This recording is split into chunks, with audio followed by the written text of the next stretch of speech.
I'm going to give you a pep talk, all right, for those that need it, because I just literally had this conversation with a friend of mine who's a Jets fan. Welcome, by the way. How we doing? Evan and Tiki on a Wednesday. If you're just tuning in, Aaron Glenn is, in fact, the new head coach of the New York Jets. And I know there are people that don't love the hire.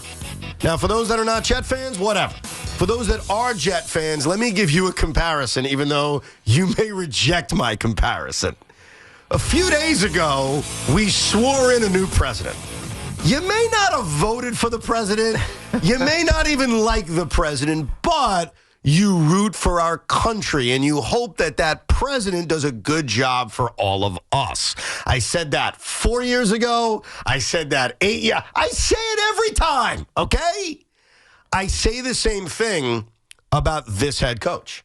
Because even if you have your reasons, Teak, some may be good, some may be lousy, on why you don't believe Aaron Glenn is the answer, there comes a moment where we have to come together, we got to rally behind our coach, and hope that we're wrong about him if you don't believe in him, and certainly hope we're right about him if you do. Because the fate of the New York Jets, Teak, over the next few years is now in the hands of Aaron Glenn. It is, and I don't know why anybody wouldn't be pretty, enthusiastic about this hire, because he's a former player who's had success in the roles that he's had before, previously, that he's taken, off defensive coordinator being one, other staff positions as well, and he's risen quickly, and most importantly, he feels like a leader of men, and a confident one at that. He's not going to be overwhelmed by this environment, and he knows the Jet fan base. So to me, that tells me he has at least the starting point to be a good head coach, period. Doesn't matter where he is, but the fact that it's here, I think, gives you the indication that the Jets wanted someone familiar with them. I like Aaron Glenn. I think when we were making our lists, our rankings, if you will, he was not number one to me. He was number two, which is a nice place to be. Brian Flores was my number one. Aaron Glenn was my number two. But I had a fear, and I do think a lot of Jet fans have this fear, as irrational as it is. And we need to confront it today. Today is a day where we as Jet fans have no other choice. You may hate the hire. You have every right to hate the hire. You have every right to say, I don't believe in him, or I don't believe in this, or I don't believe in that. But we have no choice now as fans to hope for the best. But one fear that I know I've had in the back of my mind, and a lot of people have, is, well, he's never done it before. And the New York Jets do this a lot. They hire people that have never done it before. They hire defensive coordinators who've never done it before. I'm going to read something to you. This is not me, Teak. This is a friend of mine who's a Jet fan, who comes from a good place. He's got no negative reasons for not liking Aaron Glenn. In fact, he even told me he loved him as a player, so it's nothing personal. We basically hired a less accomplished version of the last guy. That's how he views it. Of Robert Saleh. Saleh? Because Robert Saleh was a defensive coordinator for a team that had great success. And I think he looks at him, and some Jet fans do, as, yeah, Aaron Glenn was okay. Not taking anything away from him. He's a less accomplished version of Robert Saleh. Yeah, I mean, that's fair, actually. No, I agree. But how do we combat that? Why do you have to combat it? Why can't you just accept that Aaron Glenn is your defensive coordinator? He will likely have a better understanding of how to handle the parts of this job, this Jet job, that Robert Saleh didn't, which is managing the message, which is hiring the right staff on the offensive side of the ball. Who knows where it's going to go? Currently, Clint Kubiak is a name that keeps getting thrown out there, as does Mark Brunell, who we talked about yesterday, who's been in coaching for a long time now. Most of it, though, on the high school level, private school level. But he's familiar with Aaron Glenn because they worked together a year ago, really for the last couple of years. So, to me, Aaron Glenn as a leader of men feels right. And I can't explain why. I don't know why. I haven't talked to Aaron Glenn in years. But just what the MO is about him is that he doesn't take anything. He's kind of like Dan Campbell, but maybe not as crazy. By the way, we need that. Right. We need someone who's not going to take crap, because I think that's been part of the problem for the last couple of years. And I think the reminder that people need to have here is that the New York Jets are not hiring a defensive coordinator. That's not. Is that his job here? Did Aaron Glenn get hired to become the DC of the New York Jets? Nope. No. He's the head coach. Yes. Mike Tomlin had 1 year, one freaking year of being a defensive coordinator for the Minnesota Vikings. And it was fine that year. He didn't become a great coach for the Pittsburgh Steelers because he's a great defensive coordinator, just like we've seen many examples of guys who are great defensive coordinators, hello, Steve Spagnuolo, who can't make the jump to being a head coach. So Aaron Glenn and Robert Saleh and Todd Bowles and whatever example you want to give up, all the Jet coaches, as DCs are not comparable because they're not hiring a DC, they're hiring a head coach. Now, the reality is, I have no idea if Aaron Glenn is going to be the leader of men we envision him to be. Well, I think he was in Detroit, so why would he not be here? As a leader of men? Yes. Because being a head coach is different. True, but I don't say that negatively, Teak. I say it as, I don't know what he's going to be as a head coach, but using what someone did as a coordinator as good or bad reasons for their success, it doesn't matter. All we got to do is look at NFL history. Right. They're not hiring a defensive coordinator. I got it. It's just funny because we can have whatever opinion we want about Aaron Glenn or who they should have hired instead. If they don't get the quarterback situation figured out, and I don't think it's going to be Aaron Rodgers anymore. Who knows where that's going? But if it is Aaron Rodgers, if they don't get that side sorted out, it doesn't even matter. No, great. So we're going to be sitting here 3 years from now? What are we going to be talking about? If their offense stinks and their defense happens to be somewhat good, they were top 10 in scoring last year, but doesn't that sound familiar? Yeah. Isn't that what the Jets have been for the last half a decade? Yeah, and it got up to 7-10 a couple of years in a row with Saleh. Very good defense, but nothing offensively. If you don't get the offensive side of your operation figured out, it doesn't matter how good of a leader of men you are or what your personality is like in front of the microphone and in front of the media. You're going to lose games and people are going to turn on you. It is that simple.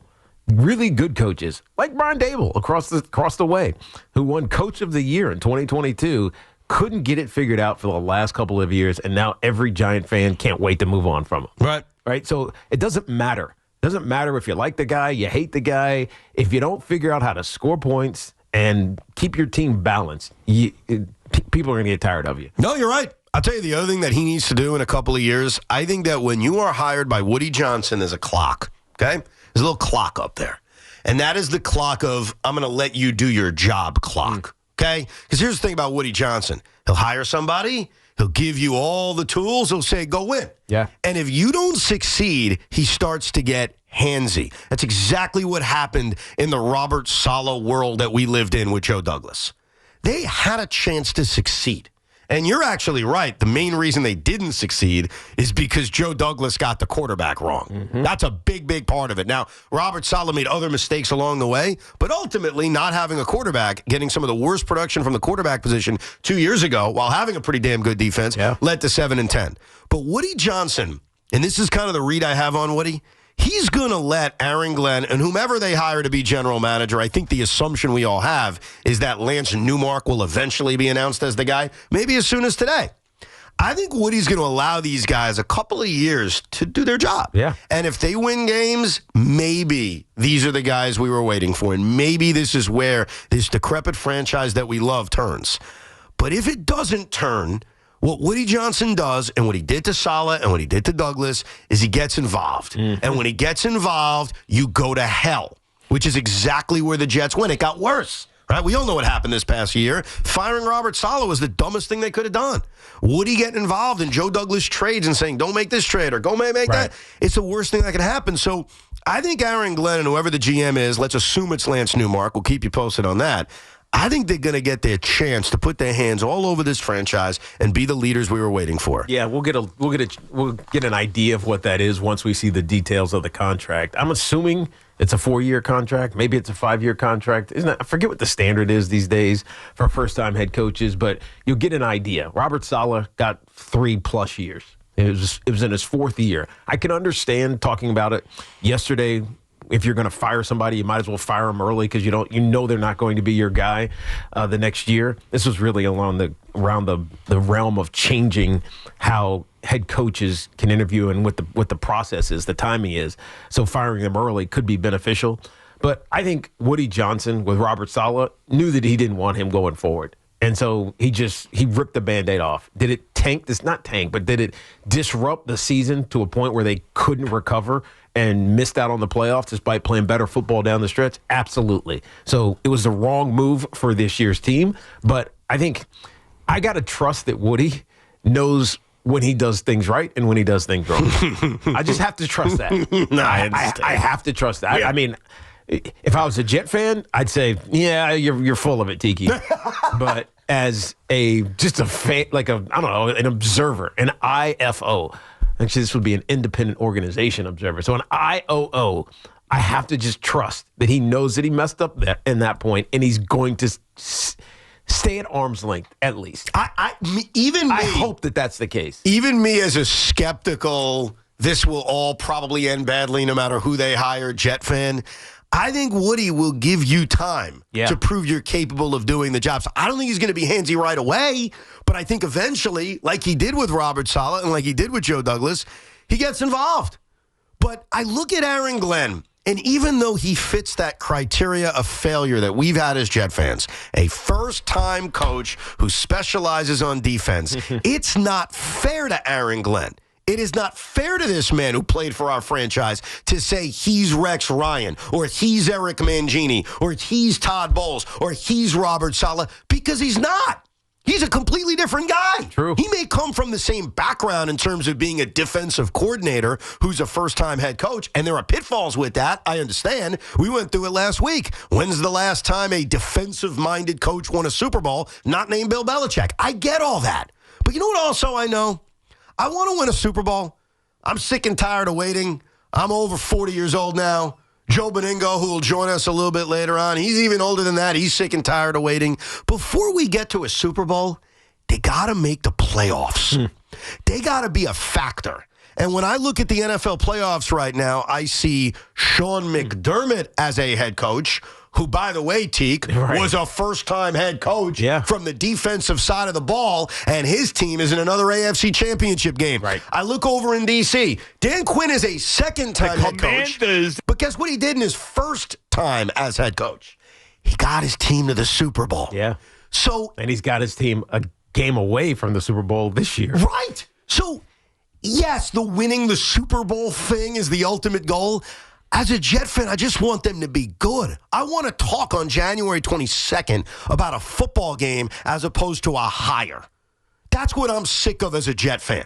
So I don't think it's fair to Aaron Glenn, as much as it's deep into my soul about, well, we do this all the time, defensive-minded, first time. It's not fair to Aaron Glenn to say he's Rex Ryan or Eric Mangini, because he's not. He's not Robert Saleh. And as much as you want to say he's a less accomplished Robert Saleh, he may actually know how to lead a locker room. I don't know if Robert Saleh was able to. Well, I think he did. Did he? But I think he was also very close to his locker room. He was very team-friendly. And this isn't re-adjudicating his tenure here. But they got away with everything. And it showed up on the field. That's the problem? Aaron Glenn, I don't think, is that kind of leader. And that's what this franchise needs. I agree. And I think that's probably one of the high positives in the conversation. How are you going to discipline your team? Here is the other sort of positive I will give my fellow Jet fan and the non-Jet fan, the independent football observer that's listening, okay? We learn at a different point in time as fans or as analysts when a coach is not the answer. I always love talking about that. Like, does it happen early? Does it happen in the middle of a guy's tenure? Does it happen at the very end? I used to have that joke talking about Joe Judge. Like, when did you turn on Joe Judge? For me, there was a certain game and a certain moment. For Robert Saleh, there was a certain game and there was a certain moment. Right. There's a certain moment where you know this guy's not the answer. The beauty of a new coaching hire, as depressing as it is, because it means you stunk that you had to fire your coach, is with a new beginning becomes new hope. With a new beginning becomes new possibilities.